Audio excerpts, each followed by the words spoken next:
So talking about fighting the grips from top. If my left arm is guillotining, so I'm here, I've got the head wrapped and I'm locked in. We've got the same side arm for defense and we've got the cross side arm.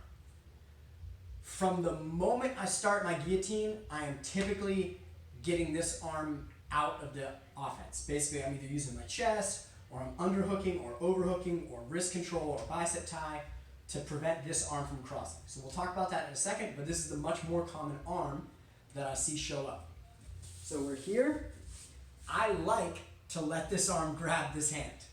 I think it's not guaranteed to make it a finish happen, but more often than not, I can overcome their defense when we're fighting one-on-one on this side. So I wrap in. Now, same thing I talked about on the instructional. If my hip's inside, then I can just use that motion. If my hip's outside, I use the motion.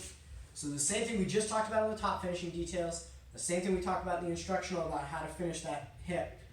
This hand showing up should not stop you from top. You may need to be patient, it may take a while, but it's not gonna be an issue. So let's flip things around. So now we're here, and this hand's gonna try to cheat across. So I'm here, I'm out basing, and this hand switches. Great.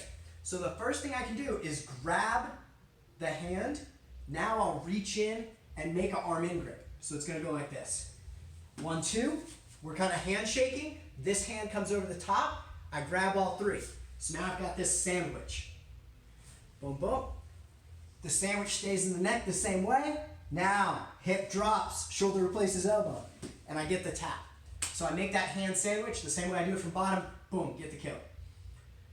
Another thing that I'll do a lot is come in here, they start posting, I'll sneak this hand over top of the wrist. From here, I just drop this to the mat, boom. Now I've got the hand trapped. So I've got the hand trapped, now I can just move into my normal finish. A lot of times, just in terms of being preventative, while we're here and they're starting to see already starting to swim across my belly, punch the underhook, flare the elbow, and close down on this. So now I'll just hold this out of the way while I'm finishing. If he starts to swim, trying to beat that underhook, yeah, boom. I'll catch the wrist, use my knee, and then as he starts trying to use that leg to lift me up and bounce me off, I'll pull. This little pull, see how I put my opponent on the side? Now I can deepen, shoulder replaces elbow.